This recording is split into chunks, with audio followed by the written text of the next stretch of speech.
નમસ્કાર ખેડૂત મિત્રો, રમણીકભાઈ વામજાની ચેનલમાં આપનું હાર્દિક સ્વાગત કરું છું મિત્રો. તો આપણી સમક્ષ રમણીકભાઈ વામજા કે વરસાદની આગાહી ગયા વિડીયાની અંદર તમે જોયેલું મિત્રો કે રમણીકભાઈ વામજાએ જે આગાહી કરેલી હતી ટીટોડીના ઈંડા પર કે 4 ઈંડા એટલે કે સારામાં સારું વરસ જવાની ધારણા કરી છે. હવે રમણીકભાઈને એ પણ પૂછે કે અત્યારે ચૈતર મહિનાના દનિયા ચાલુ છે તો એ કેવા પાકી રહ્યા છે, એના ઉપર આપણે એક પણ ઈ તારણ કાઢવાનું છે. અને બીજું કે રમણીકભાઈ આપને જણાવશે કે માવઠારૂપી વરસાદ ક્યારે થશે અને માવઠારૂપી આપણા માટે ફાયદો છે એ પણ જણાવશે. તો રમણીકભાઈ વામજા.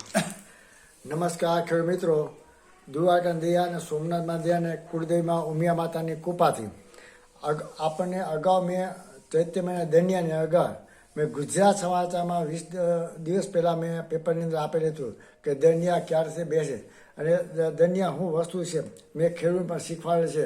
દનિયા એટલે 29/4/2024 બેડ છે અને 8 દનિયા હોય છે. આજે બીજું દનિયું થયેલ છે. બે દનિયા સારા હોવાથી અત્યારે વરસાદનું વાતાવરણ સારું થાય અને વરસાદ પણ સારો થાય તેવું મારું અનુમાન છે. અને 8 નક્ષત્રની અંદર આ બે નક્ષત્ર પર સારા વરસાદ છે. અને અત્યારે જે વરસાદની માવઠારૂપી વરસાદની આગાહી મેં અગાઉ પણ આપેલી હતી અખબાર પેપરની અંદર.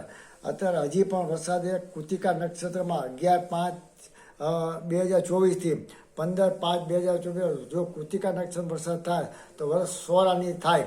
અને બીજી એક માવઠાની આગાહી મેં જે રોહિણી નક્ષત્ર 24 તારીખે બેસે છે એ 24 તારીખમાં એટલે રોહિણી નક્ષત્ર બીજા પાયા ઉપર 27/5 થી 30/5 અંદર પવન સાથે વાવાઝોડા સાથે રોહિણી નક્ષત્રમાં પવન બપોર પછી મંડાણી વરસાદ થાય તેવું મારું પૂર્ણ અનુમાન છે.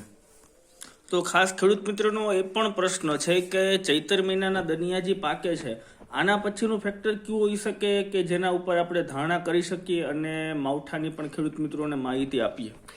આની ઉપર વરસાદ હજી ચૈત્ય મહિના દરિયા 6 બાકી છે અને વરસાદમાં માવઠારૂપી વરસાદ થાય કૃતિકાના વરસાદ વરસ સારું થાય. હજી પણ 11/5 તમને અગાઉ આપી કે વરસ કેવું થશે. અને જો અત્યારે જો વરસાદ થાય તો વરસાદ વરસ નબળું થાય પણ 11/5 વરસાદ કૃતિકાના વરસાદ વરસ સોળાની થાય. હું તમને વરસાદના 8 જે આદ્રા નક્ષત્રથી હાથિયા નક્ષત્રથી કયું વાહન છે તે પણ તમને પેપરની અંદર બતાવું છું. તો ખેડૂત મિત્રો, આપણે રમણીકભાઈ વામજા જણાવે છે કે આદ્રા નક્ષત્ર છે, પુનઃવર્ષુ, પુષ્ય, અશ્વલેખા, મઘા, પૂર્વ ફાલ્ગુની. જ્યાં મિત્રો ખાસ કરીને જે આ તારીખ આપેલી છે અને જે લખેલું છે 31/12/2023 24/3/2024 વરસાદ સારો થાય તેવી માવઠાની અખબારમાં આપેલી હતી, બરોબર છે. તો મિત્રો કે આજે 24/4 થી 27/4 માવઠું થાય પવન સાથે અશ્વિની નક્ષત્ર એ પણ આપણે જોયેલું મિત્રો. તો આપણે ખાસ કરીને જે આ ચૈતર મહિનાના દનિયાનો પ્રારંભ 29/4 થયેલો તે 6/5 સુધી ચૈતર મહિનાના દનિયા છે. તો રમણીકભાઈ વામજા, આજે તમે જે આગાહી કરેલી ચૈતર મહિનાના દનિયાની, તો ગયા વર્ષે જેવા દનિયા પાકે છે એવા જ આ બે દનિયા પાકેલા? આ ગયા વર્ષે 2 દનિયા પાકેલા હતા, આ પણ દનિયા પાકેલા. હજી 6 દનિયા બાકી છે.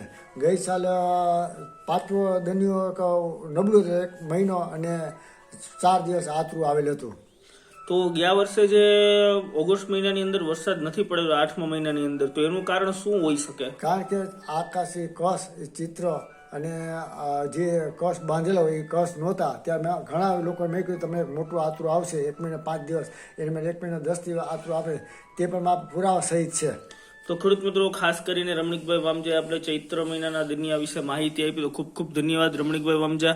અને આપણે આ ચેનલને લાઈક કરીએ, સબસ્ક્રાઈબ કરીએ અને ખેડૂતો સુધી પહોંચાડીએ માટેના પ્રયત્ન કરીએ મિત્રો. જય શ્રી કૃષ્ણ.